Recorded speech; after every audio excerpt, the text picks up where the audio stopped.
रही है इस चुनाव पर? एसआईआर को लेकर टीएमसी की रणनीति क्या है, एसआईआर को लेकर बीजेपी की रणनीति क्या है, उस सब पे भी हम चर्चा करेंगे। पॉलिटिकल हिंसा बहुत हुई थी पिछली बार जब पश्चिम बंगाल चुनाव में गया था, क्या इस बार भी वही होगा? इस बार वो ना हो उसके लिए क्या कुछ कर रही है राज्य सरकार और केंद्र प्रशासन? और मुर्मू जी भी हमारे बीच आ चुके हैं। खड़गे मुर्मू जी, मैं आपको मंच पे आमंत्रित करना चाहता हूं। लोकसभा सांसद हैं ये बीजेपी के, और जोरदार तालियों से हमारे मेहमानों का स्वागत करें। मुर्मू जी और ठाकुर जी आपके बीच आ चुके हैं और अब पश्चिम बंगाल और बीजेपी की रणनीति पर चर्चा करने के लिए मैं मंच को मनोज के हवाले करता हूं। शुक्रिया उदय। चर्चा बंगाल की इसलिए भी आज करना जरूरी है क्योंकि आने वाले समय में बंगाल में विधानसभा चुनाव होने जा रहे हैं। करीब करीब 6 महीने का समय, और जब बंगाल में चुनाव होते हैं तो पूरे देश की नज़र वहाँ पर होती है क्योंकि वहाँ पर ममता माटी मानुष 2019 में इस पर चुनाव हुआ था। बहुत मेहनत, बहुत कोशिश की थी, पूरी केंद्र की सरकार लगी थी, उसके बावजूद भी ममता बनर्जी जीती है। लेकिन तब से अब तक बहुत पानी बह चुका है, पानी के साथ साथ बहुत खून भी बह चुका है, और उस खून बहने का जीता जागता उदाहरण इस वक्त मेरे साथ मौजूद हैं खगेन मुर्मू साहब, जो कि टीएमसी के सांसद हैं। आपको पहचानने में दिक्कत हो रही होगी, लेकिन बीजेपी के माफ कीजिए, बीजेपी के सांसद, आपको पहचानने में दिक्कत हो रही होगी, लेकिन इनके ऊपर हमला हुआ था और इनके चेहरा, इनका माथा खून से लथपथ था तब जब बाढ़ प्रभावित लोगों की मदद करने गए थे। ये वही खगेन मुर्मू हैं जो कि बीजेपी के सांसद हैं। मेरे साथ मौजूद हैं भारत सरकार के केंद्रीय राज्य मंत्री शांतनु ठाकुर जी। देश का एक महत्वपूर्ण मंत्रालय पोत परिवहन वाटर हाईवेज मिनिस्ट्री उनके पास है। दोनों से विस्तार से चर्चा करेंगे, समझने की कोशिश करेंगे। सबसे पहले मैं शांतनु जी से पूछना चाहता हूँ। शांतनु जी, बिहार में, माफ कीजिए, बंगाल में चुनाव आ चुके हैं, बिहार में चुनाव अभी खत्म हुआ है, बीजेपी की जीत हुई है। अब बंगाल के चुनाव को आप कैसे देखते हैं? अगर 2019 के चुनाव की बात करें, तब जबकि बहुत महत्वपूर्ण संकेत आपको लेकर भी गया था, अब फिर से बंगाल में चुनाव होने जा रहा है। ममता बनर्जी कई मुद्दों के जरिए केंद्र सरकार पर हावी हैं। इस बार का बंगाल का चुनाव क्या कहता है? देखिए, एक तो लोकसभा का जो वोट होता है वो एक टाइप का वोट होता है, और विधानसभा का जो वोट है वो और एक टाइप का होता है जी। 2021 में देखा जाए तो भाजपा ने 77 सीट जीते हैं, मतलब कांग्रेस और सीपीएम जो है उसको एक भी सीट नहीं मिला। इस बार हम लोग सोच रहे हैं कि भारतीय जनता पार्टी पावर में आएंगे और सरकार गठन करेंगे, इसके लिए कि उनका जो लगातार शासक दल का जो लगातार अत्याचार, भ्रष्टाचार, ये लोगों के अंदर फैल गए हैं, आम लोगों के अंदर फैल गए हैं। इसीलिए जो जनसाधारण है, आम लोग हैं, वो परिवर्तन चाहते हैं, और इस परिवर्तन इस बार होगा। 2026 में भारतीय जनता पार्टी की सरकार आने वाले हैं। परिवर्तन है, भारतीय जनता पार्टी की सरकार आने वाली है बंगाल में, ऐसा शांतनु साहब कह रहे हैं। खगेन मुर्मू साहब, बाढ़ प्रभावित लोगों की मदद करने आप गए थे, बंगाल में चुनाव हो रहा है, चुनाव होता है तो हिंसा भी होती है, और चुनाव के पहले ही आपके साथ हिंसा होगी। मुझे लगता है कि अगर आप देखना चाहते हैं कि इनकी स्थिति क्या हो गई थी तो अपने यूट्यूब में चेक कर सकते हैं। कल्पना नहीं कर सकते आप जो हमला इनके ऊपर हुआ था, जितना खून बहा था, इनका पूरा चेहरा, इनका पूरे कपड़े, गाड़ी में किसी ने पत्थर फेंक के मारा था तो वो पत्थर सीधे इनके मुंह पर आके लगा था। डर तो नहीं लगता है? लेकिन जब तक मैं बीजेपी में हूँ, भाजपा में हूँ, भारतीय जनता पार्टी के कोई कार्यकर्ता कभी डरते नहीं हैं। भारतीय जनता पार्टी के कार्यकर्ता बंगाल में आप देखते हैं तो बंगाल में सभी कार्यकर्ता वो नीचे खड़े होके जनता को साथ में लेके ये ममता बनर्जी का जो जैसे कि घुसपैठिया को मदद दे रहे हैं और वहाँ पे जैसे हिंसा का राजनीति कर रहे हैं, इसके खिलाफ लड़ाई भारतीय जनता पार्टी के सभी कार्यकर्ता एक साथ कर रहे हैं। तो ममता बनर्जी इसलिए अभी सोच रहे हैं कि यार बीजेपी का जो जितना कार्यकर्ता इसके ऊपर हमला किया जाए, और घुसपैठिया और जो बांग्लादेश से आने वाला जो लोग, जैसे कि वो चाहे घुसपैठिया हो, चाहे बांग्ला या अफगानिस्तान से आए हुए जो रोहिंग्या हो, इनको साथ में लेके वहाँ पे पूरा सा पूरा एक महल बनाए ताकि एक जंगल राज बना दिया जाए, वही कर रहा है। लेकिन इसमें भारतीय जनता पार्टी और भारतीय जनता पार्टी के कोई कार्यकर्ता पीछे हटने वाला नहीं है। हम आदरणीय प्रधानमंत्री आदरणीय नरेंद्र मोदी जी और आदरणीय गृहमंत्री आदरणीय अमित शाह जी के नेतृत्व में बंगाल में 2026 में वो भाजपा की सरकार होगी, डबल इंजन का सरकार बनेगी। डबल इंजन की सरकार बनेगी। शांतनु जी, देश में बाबरी मस्जिद नहीं थी, वहाँ पर मंदिर बन गया, लेकिन इसी देश में बंगाल में एक और बाबरी मस्जिद का शिलान्यास हो गया। हुमायूं ने शिलान्यास कर दिया। जवाब में कहा गया कि एक अगर बाबरी मस्जिद बनेगी तो 2 राम मंदिर बनाए जाएंगे। ये जो बाबरी मस्जिद वहाँ पर बन रही है, शिलान्यास किया गया, लाखों लोगों ने वहाँ पर ईंट लेकर आए, करोड़ों रुपए का चंदा वहाँ पर आ गया। क्या आपको लगता है कि वहाँ पर एक नई फिजा निकल कर आ रही है और इस फिजा का असर क्या होगा? देखिए, जैसे तो सुप्रीम कोर्ट का जो वर्डिक्ट था, पूरे इंडिया में कहीं भी बाबरी मस्जिद नहीं बनेगा, लेकिन मैं मानता हूं कि ये टीएमसी सरकार का एक दोहरा नीति है, जिसमें टीएमसी सरकार जान चुके हैं इस बार 2026 में हारने वाले हैं। इसीलिए ममता बनर्जी ने ही हुमायूं जो है वहाँ का विधायक, उससे एक दूसरा पार्टी और एक इमेज, पर उसे तो निकाल दिया टीएमसी ने। नहीं, एक्चुअली कार्रवाई हो गई उनके खिलाफ। मैं तो इसीलिए दोहरा नीति बोला। हाँ, कि एक दोहरा नीति है कि दूसरा पार्टी खड़ा करके अगर ये लोग सत्ता में कम आ जाएंगे, सीट में कम आ जाएंगे, तो उसके साथ अलायंस करके सरकार गठन कर पाएंगे। ये एक उनका उद्देश्य है, जिस उद्देश्य में ममता बनर्जी ऐसा एक। पर टीएमसी कहती है ये बीजेपी का खेला है। नहीं, ऐसा कैसे होगा? टीएमसी के नेता बोल रहे हैं तो ये खेला बीजेपी का है। नहीं, अल्पसंख्यक वोटों को काटने का खेला है। भारत सरकार सुप्रीम कोर्ट का जो वर्डिक्ट है उसको मानते हैं, तो सुप्रीम कोर्ट ने जब वर्डिक्ट दिया है बाबरी मस्जिद कहीं पर बना नहीं सकते हैं, वो उल्टा नीति में क्यों चलेंगे? तो ये तो उन लोगों का ही दर्द होगा जिन लोगों का समर्थन है। तो ममता बनर्जी एक खास कम्युनिटी को पालते हैं, पोसते हैं, तो ये तो आसानी से ही समझ में आ रहा है कि उनका ही किया गया एक काम नहीं, है। वो ये कह रहे हैं कि ममता बनर्जी भले ही एक खास कम्युनिटी को पालते पोसते हैं, लेकिन बीजेपी एक खास कम्युनिटी के साथ खेलती है, तो पर्दे के पीछे खेला हो रहा है। नहीं, ये मैं नहीं मानता हूँ। मैं मानता हूँ अगला सत्ता में टीएमसी को पता चल गया कि वो लोग नहीं आ रहे हैं, इसीलिए ही एक दोहरा नीति के अंडर पॉलिटिक्स खेला जा रहा है, जो ममता बनर्जी का ही क्रिएशन है। ये एसआईआर, मुर्मू साहब, एसआईआर का कुछ फर्क पड़ेगा? क्योंकि एसआईआर में कहा जा रहा है कि तमाम जो वोटर हैं उनका नाम काटा जा रहा है, बॉर्डर पर लंबी लंबी लाइनें लगी हुई हैं और टीएमसी के समर्थकों को काटा जा रहा है। ऐसे एसआईआर कोई ऐसे पार्टी का कोई ये कार्य नहीं है, पार्टी का रहे ऐसे नहीं है। यानी जैसे कि बोल रहा है ममता बनर्जी बीजेपी का साजिश है, इसमें बीजेपी का क्या साजिश है? ये तो होने वाला है। ये जो चुनाव आयोग ये वोटर लिस्ट को शुद्धिकरण के लिए ये एसआईआर लागू कर रही है।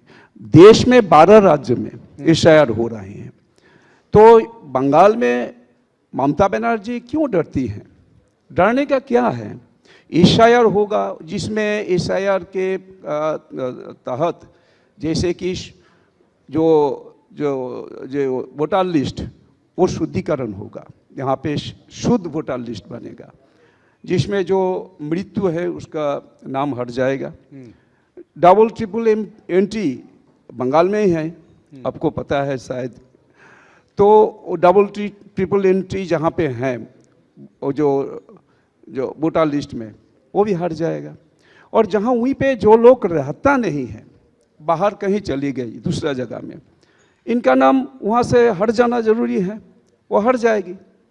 और जो लोग अवैध हैं, बांग्लादेश से आए हैं, चाहे पाकिस्तान से, चाहे वो अफगानिस्तान से, और जो लोग वहाँ पे बंगाल में जो घुसपैठिया जैसे कि जिहादी बनकर वहाँ पे जैसे कि हमला कर रहे हैं, ये लोग सभी घुसपैठिया हैं जो अवैध वोटर बन के वहाँ पे बंगाल में ममता बनर्जी का सरकार की ओर से और ममता बनर्जी का पार्टी की ओर से टीएमसी इन लोगों को मदद दे रहे हैं।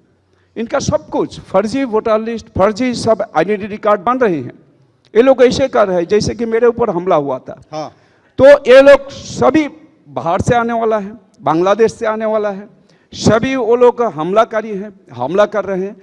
तो इनका नाम वोटर लिस्ट से हट जाएगा, तो शुद्धि एक शुद्ध वोटर लिस्ट बनेगा, एक शुद्ध वोटर लिस्ट तैयार हो जाएगी।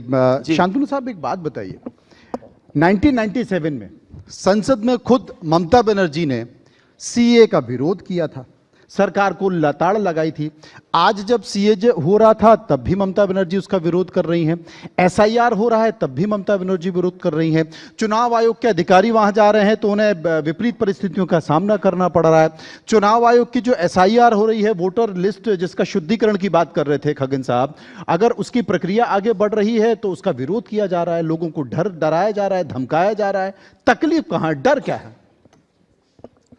देखिए, ममता बनर्जी को पता है कि ये जो हमारी इलेक्शन कमीशन है एक कॉन्स्टिट्यूशनल बॉडी है और जिसका काम है वोट से पहले एक शुद्धिकरण करना कि कितना वहाँ नॉन वोटर्स है, कितना वहाँ डेड वोटर्स है, डबल वोटर्स है, कहाँ रोहिंग्या आए हैं, कहाँ बांग्लादेशी मुसलमान आए हैं। तो ये ममता बनर्जी खुद जानते हैं, लेकिन जानबूझकर उन्होंने ये विरोध इसलिए कर रहे हैं कि ये सब वोटर जो हैं उनके पक्ष में ही वोट देते थे और इसीलिए वो जब विपक्ष में थे 1997 में स्पीकर के सामने इसी दो चीज को लेके उन्होंने उठाया था, मुद्दे को उठाया था कि एक तो सीए होना चाहिए, दूसरा है ये बांग्लादेशी रोहिंग्या लोग भीड़ कर रहे, यहाँ आके सीपीएम को वोट दे रहे। सेम हुआ था उस समय में। अभी वो सत्ता में है इसीलिए वही सीपीएम का ही नीति वो पालन कर रहा है। लेकिन मैं मानता हूँ एसआईआर एक ऐसा प्रक्रिया है जिस प्रक्रिया में ये शुद्धिकरण होना चाहिए। कांग्रेस के ज़माने में भी शुद्धिकरण हुआ। आप अगर देखेंगे कि 50 के दशक में भी हुआ, 60 के दशक में भी हुआ, 70 के दशक में भी हुआ, 80 के दशक में भी हुआ है, 90 के दशक में भी हुआ है, 2000 में भी हुआ है। तो ये तब के समय में इतना मीडिया फोकस नहीं था, इसीलिए एसआईआर को लेके इतना विरोध दूसरे पार्टी ने नहीं किया है। लेकिन ये एक कॉमन प्रोसेस है बाय द इलेक्शन कमीशन। तो मैं मानता हूँ कि ये सही है, ये शुद्धिकरण भी होना चाहिए और देश में कितने आबादी हैं इससे पता चलता है और कितने घुसपैठिए आके बैठे, कितने घुसपैठिए और कितने विदेशी हैं ये भी पता चलता है। निश्चित तौर पर जो चिन्हित लोग हैं उन्हें निकाला जाना चाहिए। शांतनु जी, आप मथुआ समाज से आते हैं, मथुआ समाज के धर्मगुरु भी हैं और जहाँ तक मुझे जानकारी है 2019 में देश के प्रधानमंत्री नरेंद्र मोदी आपके आवास पर भी गए थे। उसके बाद फिर वो बांग्लादेश लेकर 4 करोड़ की आबादी बांग्लादेश में मथुआ समाज की है, करीब 2-2.5 करोड़ के आसपास बंगाल में है। वहाँ पर समाज के लोगों की समस्याएं क्या है और उनको किस तरीके से इस बार बंगाल में देखा जा रहा है, और आपकी अगर सरकार आई तो उस सरकार का स्वरूप क्या होगा? देखिए, पहले ही तो मैं धन्यवाद देना चाहूँगा माननीय प्रधानमंत्री जी और गृह मंत्री जी को, इसीलिए कि बांग्लादेश से आए हुए जितने सारे ये शरणार्थी, इन लोगों का जो हालत उस पार में हुआ है जी, और उसी के अंदर उसी के भीतर सिंपैथिकल ग्राउंड में उनको भारत में सिटीजनशिप दिया जा रहा है, ये एक बहुत बड़ा सिंपैथिकल सोच है जी। जिस सिंपैथिकल सोच में पूरे मथुआ समाज, पूरे उद्वास्तु समाज जो हैं ये कृतज्ञ है, इसीलिए कि माननीय प्रधानमंत्री और गृह मंत्री जी का इतना बड़ा एक सोच है। देखिए, इन लोगों का जो प्रॉपर्टी लेवल था ये बहुत हाई था बांग्लादेश में। सामाजिक धार्मिक अत्याचार के कारण ये आना पड़ा, तो टोटल जो उनका ये एसेट था ये खो गया। इस बार में आके बहुत ही बिलो कैटेगरी लेवल में ये लोग रह रहे हैं, और ऊपर से इन लोगों के पास सिटीजनशिप भी नहीं है। तो कैसा हालत हो सकता है एक देश का? आम जो फैसिलिटीज़ है, कॉमन जो फैसिलिटीज़ है, वो अगर नहीं मिलेगा, तो इसके कारण ही माननीय प्रधानमंत्री जी ने सोचे हैं कि ये लोगों को पहले सिटीजनशिप दिलाया जाए, और सिटीजनशिप के जरिए ये लोगों को एक कॉमन सिटीजन में लाए, जिसके कारण ये लोगों को कॉमन जो फैसिलिटीज़ है वो सब मिले। तो मैं मानता हूँ कि ये एक बहुत बड़ा संख्या पश्चिम बंगाल तथा भारतवर्ष के विभिन्न राज्यों में ये लोग रह रहे हैं और भारतीय जनता पार्टी को समर्थन करते हैं। भारतीय जनता पार्टी को इसीलिए समर्थन करते हैं जी कि पहले बार कोई सरकार इनके बारे में सोचे हैं। टीएमसी ने, कांग्रेस ने प्रॉमिस किया, सिटीजनशिप को पूरा नहीं किया, छल छतरी करके बहुत कुछ करके उसको डिनाई कर दिए हैं। तृणमूल कांग्रेस ने भी वादा किया था कि सिटीजनशिप दिलाएंगे, वो लोग भी बहुत छल करके ये लोगों को सिर्फ वोटर के लिस्ट के आधार पे ही यूज़ किए हैं। तो मैं मानता हूँ एकमात्र भारतीय जनता पार्टी है जो इन लोगों के दुख में, इन लोगों के साथ में रहकर इन लोगों को भारत की नागरिकता देना चाहते हैं। खगेन साहब, पिछली बार जब विधानसभा चुनाव हुआ था तो मुझे लगता है कि लाइन लगा के टीएमसी के लोगों को आपने आयातित किया था, बीजेपी में लिया था। इस बार भी सुनने में आ रहा है कि लंबी चौड़ी लिस्ट बन गई है। क्या टीएमसी फिर टूटने वाली है? कई मंत्री फिर इधर आने वाले हैं?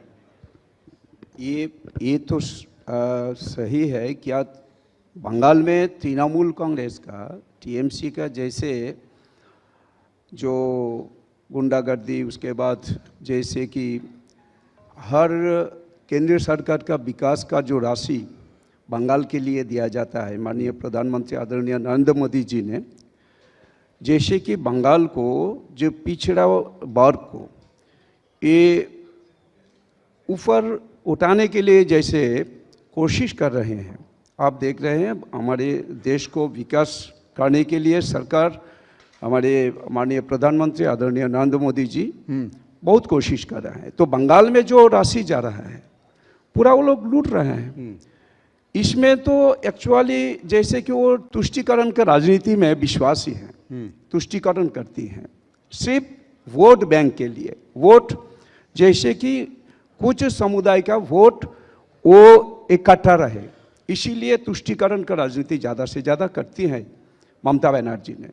लेकिन अभी क्या हुआ, सभी लोग जी एक्चुअली बंगाल में जो है वो मुस्लिम हो, आदिवासी हो या मतुआ समाज के हो, और जो वहाँ पे जो एक एससी समाज से जो हैं, सभी लोग लूट रहे हैं। सभी का जो एक्चुअली भ्रष्टाचार बहुत है। सभी भ्रष्टाचार के दौरान ये लोग सभी से, सब कुछ से वो लोग एक्चुअली लूट रहे हैं, उनको मिलता नहीं है। इसलिए सब लोग अभी तय करके रखे हैं, जैसे कि माननीय प्रधानमंत्री, आपने तय करके रखा है कि सब लोग तय करके रखे हैं? इस बंगाल के सभी लोग अब तय करके रखे हैं टीएमसी को हटाना है। अच्छा, टीएमसी को हटाने के लिए सभी लोग आज ऐसे किया है कि सब बीजेपी के बगैर बंगाल का जो आज जैसे जो जंगल राज, ये जंगल राज से किसी को मुक्त नहीं हो पाएगा जब तक बीजेपी की सरकार नहीं आएगी। मेरे साथ इसलिए सब लोग आज तय के रखे हैं। तो आप बीजेपी से हम जुड़े, बीजेपी को साथ दे, ममता बनर्जी का सरकार, टीएमसी का सरकार यहाँ से हम हटाना है। शांतनु जी, एक महत्वपूर्ण सवाल मैं पूछना चाह रहा हूँ। अभी एक अंतर्राष्ट्रीय शख्सियत मैसी बंगाल पहुंचे, वहां पर वीआईपी कल्चर इतना ज़्यादा है कि जो लोग फुटबॉलर हैं, खेल प्रेमी हैं, वही मैसी को नहीं देख पाए। वहाँ की सरकार के जो प्रभावी लोग हैं, वीआईपी लोग हैं, वो घेरे रहे। मैसी सब जगह चला गया, लेकिन कहीं पर कोई ऐसी स्थिति नहीं हुई जितनी बंगाल में हुई, और यही कारण है कि उसके कारण नाराजगी से इस्तीफा भी देना पड़ा खेल मंत्री को। देखिए, भारतवर्ष के इतिहास में ये एक बहुत बड़ा स्कैम है।